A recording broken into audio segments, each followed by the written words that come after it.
नमस्कार, स्वागत है आप सभी का खास खबर में और मैं हूं आपके साथ प्रतिमा दत्ता। आज खास खबर में बात करेंगे हरियाणा में बिजली की बढ़ती दरों पर हो रही राजनीति की।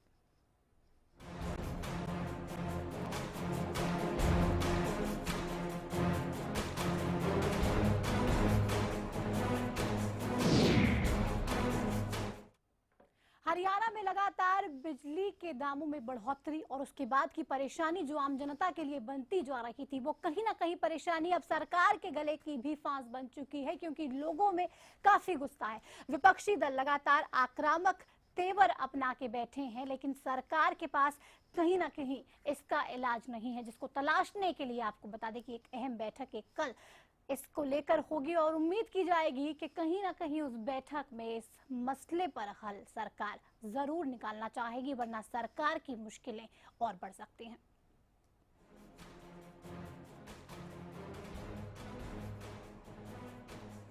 बिजली का करंट झेल रही जनता सरकार के खिलाफ सड़कों पर है। महंगाई के इस करंट पर सरकार को अपने ही फैसले पर दोबारा सोचने की नौबत आन पड़ी है। 7 अक्टूबर को हरियाणा कैबिनेट की बैठक बुलाई गई है। माना जा रहा है कि इस बैठक में सरकार बिजली के दामों पर जनता को राहत देने का फैसला कर सकती है। इससे पहले मंत्रियों की हुई बैठक में सरकार के अपने ही मंत्री बिजली की बढ़ी कीमतों का विरोध कर चुके हैं। बिजली के बढ़े दामों से परेशान जनता ने सरकार के खिलाफ हल्ला बोल दिया है। मंडी डबवाली में लोगों ने बिजली बिलों का बहिष्कार किया। लोगों ने सरकार को जन विरोधी बताया। हिसार में स्थानीय लोगों ने महंगी बिजली के खिलाफ जमकर विरोध प्रदर्शन किया। धरने प्रदर्शन और विरोध का सिलसिला प्रदेश भर में जारी है। स्मार्ट सिटी फरीदाबाद में भी ऐसी ही तस्वीरें देखने को मिली। लोगों ने सरकार के खिलाफ अपने गुस्से का इजहार किया। कैथल में लोग बिजली बिलों के खिलाफ सड़कों पर उतर आए और बिजली बिल वापस लिए जाने की मांग की। हालांकि बिजली निगम बिजली की कीमतों में हुई बढ़ोतरी से संतुष्ट नहीं है। निगम बिजली के दामों में 15% की और बढ़ोतरी चाहता है। इसके लिए निगमों ने बिजली नियामक आयोग में याचिका दायर की हुई है। हालांकि विपक्ष के कड़े तेवर भी सरकार के लिए मुसीबत बने हुए हैं। पूर्व वित्त मंत्री प्रोफेसर संपत सिंह ने बिजली के बड़े दामों को राज्य बिजली विनियामक आयोग में चुनौती दी हुई है। बिजली की बड़ी कीमतों के खिलाफ भारतीय किसान यूनियन भी लामबंद हो गई है। भाकियों ने प्रदेश भर में आंदोलन की चेतावनी दी है। आपको बता दें कि प्रदेश में बिजली के बड़े दामों का फैसला 7 मई 2015 को हुआ। अब इंतजार है तो 7 अक्टूबर का, जहां कैबिनेट के फैसले पर जनता की निगाहें हैं। तो वहीं इसी दिन हरियाणा राज्य बिजली विनियामक आयोग में बिजली की दरों में हुई बढ़ोतरी को वापस लिए जाने की याचिका पर सुनवाई होगी। देखना होगा कि बिजली के दामों पर जनता को राहत मिलती है या बड़े दामों का बोझ जनता को झेलना पड़ेगा। Bureau report, Haryana news. तो बिजली के बिल साफ तौर पर आम जनता की कमर को तोड़ रहे हैं, उनके लिए परेशानी का सबब बन रहे हैं। लेकिन कहीं ना कहीं इस पूरे मामले में सरकार भी बेबस नजर आ रही है। सरकार भी परेशान है, वो चाहती है इसका हल हो, लेकिन कैसे होगा उसको लेकर जद्दोजहद अब देखने को मिलेगी। क्योंकि आपको बता दें कि कल एक अहम बैठक होगी और उस बैठक में कहीं ना कहीं माना जा रहा है कि इसको लेकर कोई फैसला लिया जा सकता है। बिजली उपभोक्ताओं को राहत देने की तरफ सरकार कोई कदम उठा सकती है। लेकिन आपको बता दें कि कल का दिन सिर्फ इसी लिहाज से महत्वपूर्ण नहीं है। कल 2 और महत्वपूर्ण बातें जो एक बार फिर से मैं आपको बता दूं। हरियाणा राज्य बिजली विनियामक आयोग बिजली की दरों में हुई बढ़ोतरी को वापस लिए जाने की याचिका पर सुनवाई करेगा। इसी के साथ राज्य के बिजली वितरण निगमों उत्तर हरियाणा व दक्षिण हरियाणा बिजली वितरण निगम की उन याचिकाओं पर भी कल बहस होगी, जिसमें उन्होंने अपने घाटे और कर्ज की दुहाई देते हुए बिजली के दामों में 15% और बढ़ोतरी करने का आग्रह किया था। लिहाजा मामला अब साफ है। सरकार की आलोचना चारों तरफ हो रही है। बात चाहे मंडी डबवाली की करें, हिसार की करें, फरीदाबाद की या फिर कैथल की, आलोचना प्रदेश के अलग अलग जिलों में इसको लेकर हो रही है। लेकिन फिर भी इसको लेकर कुछ भी नहीं हो रहा है, जो कहीं ना कहीं ये बताता है कि इसको लेकर अब सरकार को कुछ ना कुछ करना होगा, जिसके लिए एक अहम बैठक होगी और उसके बाद शायद फैसला होगा। हालांकि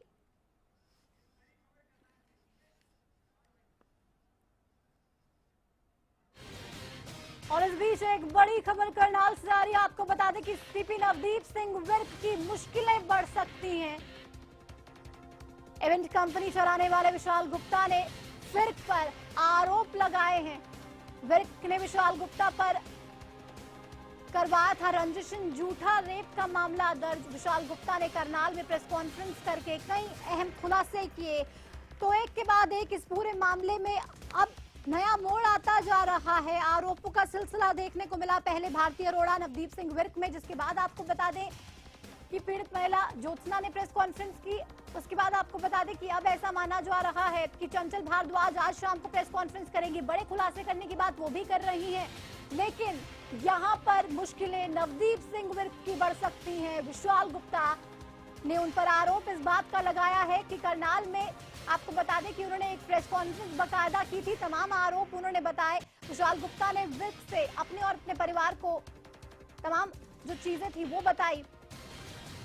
करनाल से हमारे साथ हमारे संवाददाता कमरजीत फोन लाइन पर। कमरजीत, इस पूरे मामले में अब एक और नया मोड़, नवदीप सिंह विर्क पर कई आरोप लगाए गए हैं। इवेंट कंपनी चलाने वाले विशाल गुप्ता ने प्रेस कॉन्फ्रेंस में क्या कुछ आरोप उनके द्वारा लगाए गए? देखिए, अगर बात करते हैं विशाल गुप्ता ने फिर थोड़ी देर पहले करनाल के जो निजी होटल में एक प्रेस कॉन्फ्रेंस की और कॉन्फ्रेंस में जो गुड़गांव कमिश्नर विवाद चल रहा है नवदीप विर्क का, उसके ऊपर कई तरह के आरोप लगाए। उन्होंने कहा कि हम मेरे और मेरे परिवार को उनसे खतरा है। उसके बाद अगर बात करें तो विशाल गुप्ता ने नवदीप विर्क की कई ऐसी संपत्तियों और ऐसी कंपनियों के बारे में भी प्रेस को एक रिलीज और डॉक्यूमेंट दिए हैं। इसके साथ अगर बात करें तो विशाल गुप्ता का साफ तौर पे कहना था कि इसके कई ऐसे सहयोगी हैं जिनके नाम पे इसकी कंपनियां चल रही हैं और पीछे से सारा का सारा पैसा जो नवदीप विर्क का लगा है, इस चीज से कहीं ना कहीं जो नवदीप विर्क की जो और मुश्किलें बढ़ने की आसार नजर आ रहे हैं। जी बिल्कुल कमरजीत, मुश्किलें यहाँ पे जरूर बढ़ सकती हैं, लेकिन एक के बाद एक अगर बात करें तो इस पूरे मामले में आरोपों का सिलसिला लगातार देखने को मिल रहा था। प्रेस कॉन्फ्रेंस नवदीप सिंह विर्क ने की, भारती अरोड़ा ने की, जिसके बाद पीड़ित महिला ज्योत्सना ने की और अब शाम को चंचल भारद्वाज भी करने वाली है। लेकिन इस बीच विशाल गुप्ता की ये प्रेस कॉन्फ्रेंस क्या नया मोड़ इस मामले को दे सकती है? क्या कोई और बदलाव इस पूरे मामले में अब आता दिखाई दे रहा है? चले, संपर्क हमारा कमरजीत से टूट गया है, लेकिन बड़ी खबर, विशाल गुप्ता ने नवदीप सिंह विर्क पर कई आरोप लगाए हैं। आपको बता दें कि विर्क ने विशाल गुप्ता पर रंजिशन झूठा रेप का मामला दर्ज करवाया, ऐसा भी आरोप उनके द्वारा लगाए गए। विशाल गुप्ता हमारे साथ जुड़ गए फोन लाइन पर, जिन्होंने बकायदा एक प्रेस कॉन्फ्रेंस करके नवदीप पर बहुत आरोप लगाए। विशाल जी, स्वागत है आपका हरियाणा न्यूज पर। हाँ जी, बताइए। विशाल जी, आपने कई आरोप नवदीप सिंह विर्क पर लगाए हैं अपनी प्रेस कॉन्फ्रेंस में। मैं जानना चाहूंगी उन तमाम आरोपों के बारे में। मैं चाहूंगी कि आप हमारे दर्शकों को भी यहाँ पर बताएं। मैडम, मेरा केस बिल्कुल सीधा है। नवदीप विर्क काफी सारी बेनामी कंपनियां चलाते हैं जी। उनमें से एक कंपनी जिसका नाम UFIPL इंफ्रास्ट्रक्चर लिमिटेड था, उसमें मुझे निदेशक लेकर दूसरी कंपनियों से पैसा निकलवाने का ये मेरे से काम करवाना चाहते थे।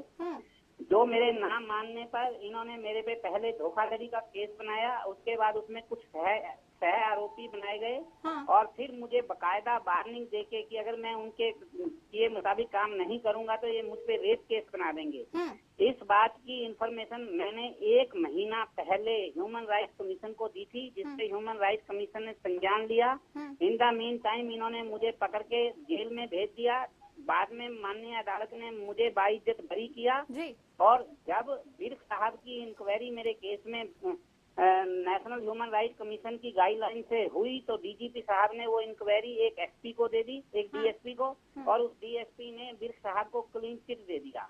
अब मेरा प्रश्न ये है कि एक IG की इन्वेस्टिगेशन अगर एक DSP करेंगे तो आप उनसे उम्मीद कर सकते हैं, और ये कागज पे बात है, मुझे जेल भिजवा के बकायदा दूसरे सह आरोपियों को धमका के उनसे सुप्रीम कोर्ट में जाके 10 करोड़ रुपए लेके इन्होंने फैसला किया था। ये बात डॉक्यूमेंट्री प्रूफ है। इतने दिनों से ये बात उठ रही है। जब मैं जेल में था तब मैंने विर्क साहब को रजिस्टर्ड एडी लिखवाई थी कि आप इसमें अगर इन्वॉल्व हैं तो कृपा करके ना हो, और अगर नहीं है तो जो इन्वेस्टिगेशन ऑफिसर मुझे आपका नाम लेके धमका रहे हैं कृपा करके उन पे एक्शन लें। अब प्रश्न इस बात का आता है कि विर्क साहब किस तरह से इसमें इन्वॉल्व थे। नो डाउट डायरेक्ट वो कभी मेरे को फेस टू फेस नहीं हुए, बट सबसे करप्ट ऑफिसर स्टेट का जगन्नाथ, जिसके ऊपर कुछ साल पहले इस बात के भी आरोप लगे थे कि वो लोगों के ऊपर ड्रग्स के नकली केस बना देते थे। लेकिन विशाल जी, आप कई गंभीर आरोप यहाँ पर लगा रहे हैं, कई नामों का भी खुलासा आपने किया है कि आपके पास तथ्य हैं, प्रूफ है, डॉक्यूमेंट। आज की प्रेस कॉन्फ्रेंस में मैंने पूरे कागजात विद सबूत दिए हैं और मैं ये सब कागजात सीएम साहब को पेश करने वाला हूँ। 1 साल से मैं मानसिक तौर से बड़ा दबाव में था, बट जब मैंने टीवी पे देखा कि एक लेडी ऑफिसर ये स्टैंड ले सकती हैं तो मुझे भी ये बात आई कि मुझे अपनी बातों का खुलासा करना चाहिए। लेकिन विशाल गुप्ता जी, आपको परेशानी वो पहले से कर रहे थे, लगातार आपने कहा कि 1 साल से आप काफी दबाव में रहे, आप टॉर्चर हो रहे थे, तो पहले आपने इसके लिए शिकायत आखिर क्यों नहीं की? मैडम, मैंने शिकायतें की, मैंने राष्ट्रपति जी को की, मैंने प्रधानमंत्री जी को की, बट हमारा इन्वेस्टिगेशन सिस्टम इतना फॉल्टी है कि एक आईजी की इन्वेस्टिगेशन एक इंस्पेक्टर से करवाते हैं ये लोग। अब भी मेरा निवेदन टीवी चैनलों से सिर्फ इस बात का है कि मेरी इन्वेस्टिगेशन सीबीआई से करवाई जाए, दूध का दूध पानी का पानी हो जाएगा। अगर हरियाणा पुलिस का कोई भी ऑफिसर जो विर्क साहब के रैंक से नीचे का ऑफिसर होगा, अगर वो इन्वेस्टिगेशन करेगा तो मुझे न्याय मिलने वाला बिल्कुल नहीं है। और मैं आपके माध्यम से अभी भी ये बात कहना चाहता हूँ कि मुझे अभी भी खतरा है। आज तक मैंने जिन चीजों के लिए खुलासे किए, जब मैंने कहा कि ये मेरे पे रेप केस बनाएंगे, इन्होंने मेरे पे रेप केस बनाया। मैंने कहा आपको अभी भी खतरा है, आपको किस बात से खतरा है विशाल जी? मुझे ये खतरा है, ये पावरफुल लोग हैं, 250-250 करोड़ रुपए की प्रॉपर्टियां इनके पास हैं। एक आईपीएस ऑफिसर जिसकी शुक्रिया आपका विशाल जी हमारे साथ जुड़ने के लिए। तो कहीं ना कहीं गंभीर आरोप अब एक बार फिर से नवदीप सिंह विर्क पर लग रहे हैं। भारती अरोड़ा की अगर बात करें तो उन्होंने भी गंभीर आरोप लगाए थे, और अब एक बार फिर से एक पीड़ित ने, इवेंट कंपनी ये चलाते हैं, और इन्होंने भी गंभीर आरोप नवदीप सिंह विर्क पर लगाए हैं।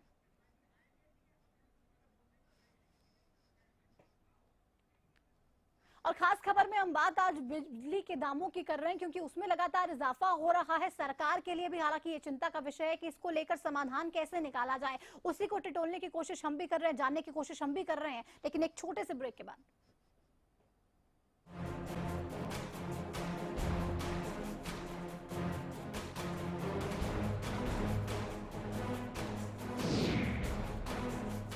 सरकारी नौकरी मिलती नहीं या आप लेते नहीं, बेरोजगार रहने के 2 कारण हैं। या तो आप कोशिश नहीं कर रहे या आपकी दिशा गलत है। सरकारी नौकरी कैसे पाई जा सकती है, देखिए हमारा खास कार्यक्रम कैसे पाएं सरकारी नौकरी, हर रोज दोपहर 2:30 बजे।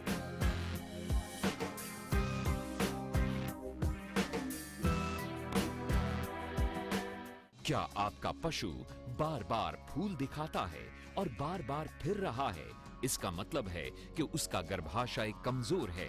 इसके लिए अपने पशु को दें गोधन आयुर्वेदिक औषधि, जिसमें है अबरक, लौह व वंग भस्म, जो दे आपके पशु के गर्भाशय को ताकत, जिससे पशु में फूल या पाछा दिखाने की समस्या दूर होती है और पशु स्वस्थ बच्चे को जन्म देता है।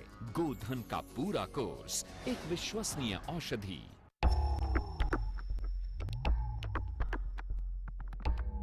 बदलते वक्त के साथ बदल रहे हैं वक्त के मायने भी। बदलती तस्वीर के साथ बदल रही है सियासी फितरत भी।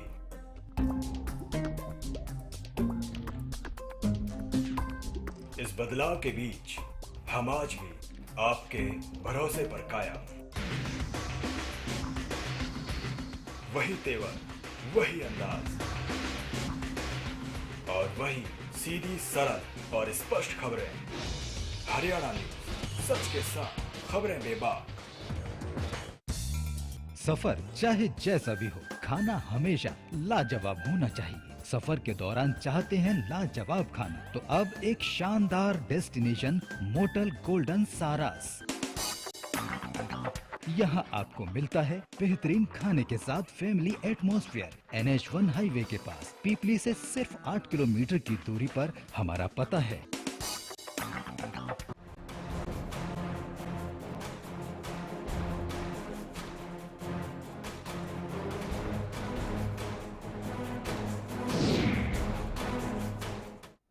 सरकार पर गिरी बिजली, ये कहना गलत नहीं होगा, क्योंकि बिजली के बिल भले ही आम जनता को परेशान कर रहे हो, लेकिन कहीं ना कहीं इससे सरकार भी अब बच नहीं सकती है, क्योंकि विरोध का सामना सरकार को करना पड़ रहा है, प्रदर्शनों का सामना सरकार को करना पड़ रहा है। उसके सामने चेतावनी इस बात की है कि आखिर इसको कैसे ठीक किया जाएगा, क्योंकि मंडी डबवाली में आप ये तस्वीरें देखिए, यहाँ पर बिजली के बिलों को जला दिया गया, लोगों द्वारा बहिष्कार कर दिया गया, ये कह दिया गया कि हम बिजली के बिल नहीं भरेंगे, और ये भी कहा गया है कि अगर किसी ने बिजली के बिल भरे तो उसको जुर्माना देना होगा।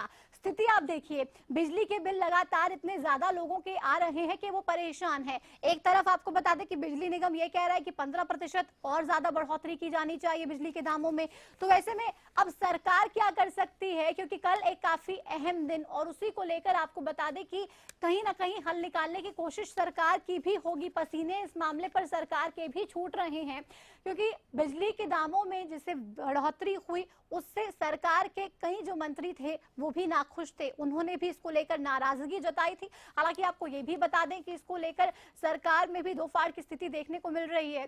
कल एक अहम बैठक, और उस बैठक में कहीं ना कहीं ऐसा भी हो सकता है कि सरकार बिजली उपभोक्ताओं को राहत देने के लिए कोई कदम उठा सकती है। हमारे साथ कांग्रेस से प्रोफेसर संपत सिंह जी जुड़ गए हैं। संपत सिंह जी, बहुत स्वागत है आपका हरियाणा न्यूज पर। धन्यवाद जी। संपत सिंह जी, जिस तरीके से अगर हम देखें बिजली के बिलों में लगातार इजाफा हो रहा है, और इसको लेकर सरकार की तरफ से कल एक अहम बैठक होने जा रही है, तो क्या माना जाए, क्या उस बैठक में लोगों को थोड़ी राहत मिलेगी, या फिर जो मांग की जा रही है 15% और ज्यादा बिजली के दामों में इजाफा करने की, वो होगी, या भार लोगों पे पड़ेगा? देखिए मैडम जी, ये फरवरी में मीटिंग हुई थी जिसमें मैंने भी पेटिशन डाला हुआ था। मैं 2008-9 से काम कर रहा हूँ इसके ऊपर, 7-8 साल हो गए हैं। और उस पेटिशन में मैंने सारी बातें कंपनियों के सामने रख दी थी, उसके रेगुलेटरी कमीशन के सामने। और कमीशन ने बाद में जो ये टैरिफ जारी किया उससे मुझे बहुत पीड़ा हुई, और मैंने उसके बाद फिर उस पर रिव्यू पेटिशन डाल दिया, और अब कल तारीख मेरी रिव्यू पेटिशन की है। दूसरी तरफ से पार्टी जो है वो भी अपने लेवल पर आंदोलन करेगी, या शक्ति भवन के आगे मुख्यमंत्री पूर्व हुड्डा साहब के अध्यक्षता में बैठेंगे धरने पर जी। और मैं वहाँ जो है ना 11:30 बजे रेगुलेटरी कमीशन के कोर्ट में पेश होऊंगा, और वहाँ जो है मैंने जो तथ्य रखे हैं उसके हिसाब से मुझे नहीं लगता कि रेगुलेटरी कमीशन मेरे आगे ठहर पाएगा, उनको इस बातों को मानना पड़ेगा। मैं छोटा सा उदाहरण देता हूँ। एक आदमी 100 यूनिट जला रहा है, और 100 की बजाय उसने 101 यूनिट जला दी, 1 यूनिट सिर्फ फालतू जला दी, उसका क्या नतीजा मिलेगा? उसका 147 रुपए फालतू आपको लगेंगे। हाँ। एक आदमी 500 यूनिट जला रहा है, 500 के बजाय 501 जला दी, तो 621 रुपए एक यूनिट का जो है ना उसको देना पड़ेगा। हाँ। इस तरह का टैरिफ जो ऑर्डर किया है इन्होंने नॉन टेलीस्कोपी कर दिया। एक होता है टेलीस्कोपी, हर स्लैब का फायदा मिलता है ऊपर जाके।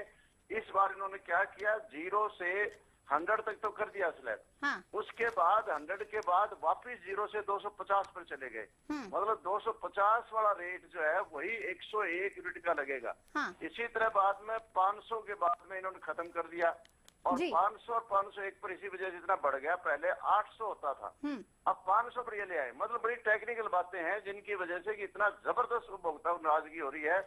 और एक अगली बात जो मैं लास्ट करना चाहता हूँ कि सन्ड्री चार्जेस का मतलब होता है विविध चार्जेस। विविध चार्जेस कौन से ले रहे हैं कि आपने मई में अनाउंसमेंट की, ऑर्डर किया, और उसके बाद उससे अप्रैल में पहले सेंट्रल गवर्नमेंट से 300 करोड़ रुपए लेकर बिलिंग कंपनी नई अपॉइंट कर दी। पुरानी हमारी हर्ट्रॉन होती थी सरकारी कंपनी। हाँ। और इन्होंने एचसीएल को कंपनी को दे दिया। अब एचसीएल को बिल तो बनाने चाहिए तो अप्रैल के महीने के। हाँ। उस टाइम बढ़ाए नहीं, मई में नहीं बढ़ाए, जून में नहीं, जुलाई में नहीं, अगस्त में नहीं, सितंबर में बिल उन्होंने दिए हैं। अब उसकी पेनल्टी कौन भरेगा? इसका मतलब कंपनियां पैसे खा गई। लेकिन संपत जी, आप साफ तौर पे ये कहना चाह रहे हैं कि कहीं ना कहीं सरकार जानबूझकर ऐसा कर रही है, जानबूझकर आम जनता को राहत नहीं देना चाह रही। जानबूझकर सरकार कर रही है या सरकार अनजानी है? इसका मतलब सरकार को ज्ञान नहीं है कि क्या कर रहे हैं ये लोग। हाँ। और खुद कहते हैं, क्या कहते हैं कि कमीशन तो पुरानी गवर्नमेंट का पॉइंट किया हुआ है। हाँ। अरे भले आदमियों, कमीशन तो या तो होता है इंडिपेंडेंट या सरकार के साथ चलता है। हाँ। हरियाणा प्रदेश का इलेक्ट्रिसिटी कमीशन इंडिपेंडेंट नहीं है, वो सरकार के साथ चलता है। हाँ। मैं उदाहरण देता हूँ, 2014 में हुड्डा साहब के टाइम में 2-3 स्लैब गड़बड़ हो गए थे। उस टाइम से गड़बड़ हुए तो बाद में हुड्डा साहब के नोटिस में ले आए और बाद में पेटिशन मेरे बेटे ने डाला और उसके बाद जो है ना शाम को ही वो ऑर्डर वापिस हो गए थे। तो ये होता है, मुख्यमंत्री का काम होता है जनता की नब्ज को देखना कि जनता क्या कर रही है। तो आप ये कहना चाहते हैं कि मुख्यमंत्री देख नहीं रहे हैं, मौजूदा मुख्यमंत्री ऐसा कुछ कर नहीं रहे हैं? हाँ, नहीं, कुछ भी नहीं कर रहे हैं। कर ये रहे हैं कि रेट बढ़ा रहे हैं बस। लेकिन संपत सिंह जी, अगर रेट बढ़ाया जा रहा है, लेकिन कल के दिन की अगर बात करें संपत सिंह जी, तो काफी अहम है क्योंकि आपकी याचिका पर सुनवाई होनी है, लिहाजा महत्वपूर्ण दिन तो बना ही रहेगा। इसी के साथ ही साथ बिजली निगम जो ये मांग कर रहा है कि 15% और बिजली के दामों में इजाफा करें, इस पर भी सुनवाई होनी है और कल एक अहम बैठक कैबिनेट की भी होनी है। दबाव भी कैबिनेट पे बहुत ज्यादा है क्योंकि जनता में काफी आक्रोश इसको लेकर देखा जा रहा है। तो क्या सोचा जा सकता है, क्या कोई राहत यहाँ पे उपभोक्ताओं को मिलेगी? सबसे बड़ी राहत मैं उसी को मानता हूँ कि स्लैब सिस्टम जो पुराना था, इस सरकार के आने से पहले सिस्टम था स्लैब का, वही स्लैब सिस्टम कर दे। दूसरा ये है कि एक जो FSA है, फ्यूल सरचार्ज एडजस्टमेंट बोलते हैं जी। ये जो है ये सबसे ज्यादा खतरनाक है क्योंकि 2000 पुराने लगे हुए हैं ना, 2 साल पुराने, वो भी आज चल रहे हैं जिनको खत्म हो जाना चाहिए था इस साल। वो भी आज लिए जा रहे हैं। तो दूसरी किसी भी स्टेट के अंदर FSA नहीं है। इन FSA को जितने टाइम के लिए आप लागू करते हो उतने टाइम लागू करें। एक FSA लगा दिया 3 महीने के लिए और चलाओगे आप उसको 2 साल तक। एक FSA डाल दिया आपने 1 साल के लिए। चलिए जवाब ले लेते हैं संपत जी। हमारे साथ बीजेपी से सुनीता दुग्गल जी जुड़ गई हैं। सुनीता जी, बहुत स्वागत हरियाणा न्यूज पर। जी नमस्कार। सुनीता जी, आप पर लगातार आपकी पार्टी पर यह आरोप लग रहा है कि अगर आप चाहें तो जरूर लोगों को राहत दे सकते हैं। बिजली के दामों में जिस तरीके से इजाफा हो रहा है उससे राहत आम जनता को मिल सकती है, लेकिन आप नहीं चाह रहे हैं राहत देना, जिसकी वजह से लोगों को परेशानियों का सामना करना पड़ रहा है। नहीं, ऐसी कोई बात नहीं है। देखिए, ये जब से इनका निगम बने हैं तो इनका अपने रूल रेगुलेशन के हिसाब से इनको चलना होता है, तो इसमें ये नहीं है। और अभी भी हमारी जो है शीर्ष लेवल पर इसकी मीटिंग चल रही है, इसके बारे में पूरा विचार विमर्श हो रहा है और जितना जनता को जितनी राहत इसमें हो सकेगी वो राहत मिलेगी। राहत देने की बात आप कर रही हैं, लेकिन संपत जी का क्या कहना है इसको लेकर, उनसे भी जान लेते हैं। संपत जी, आपने सुना सुनीता जी ने क्या कहा? वो कह रहे हैं कि हम कोशिश कर रहे हैं कि जनता को जितनी राहत हो सके हम उतनी राहत दें। क्या आपको लग रहा है वाकई में ऐसा हो रहा है? जहाँ तक राहत की बात है, राहत के लिए मैं वेलकम करूंगा सरकार जो भी स्टेप उठाएगी, लेकिन आज मुझे अफसोस ये है कि न तो कैबिनेट मंत्री, न MLA, न पार्टी के जितने प्रवक्ता है, किसी को कोई नहीं मालूम नहीं है कि ये बिजली के बिलों का मैकेनिज्म क्या है। अफसोस मुझे यह है कि इन चीजों को इनको पढ़ना चाहिए। सुनीता जी भी बहुत पढ़ी लिखी है, मैं जानता हूँ हमारी बेटी के समान है, लेकिन इनको पढ़ना चाहिए कि वेबसाइट पढ़े, आप रेगुलेटरी कमीशन की वेबसाइट पढ़े, कंपनियों पढ़े। कंपनियों का हाथ में नहीं है, ये कमीशन करता है और कमीशन जो है वो यहाँ इंडिपेंडेंट नहीं है। जो रिटायर्ड अधिकारी होते हैं, कोई भी सरकार होती है, उनको अपॉइंट करती है और वो सरकार के साथ ही चलते हैं। हमारी सरकार।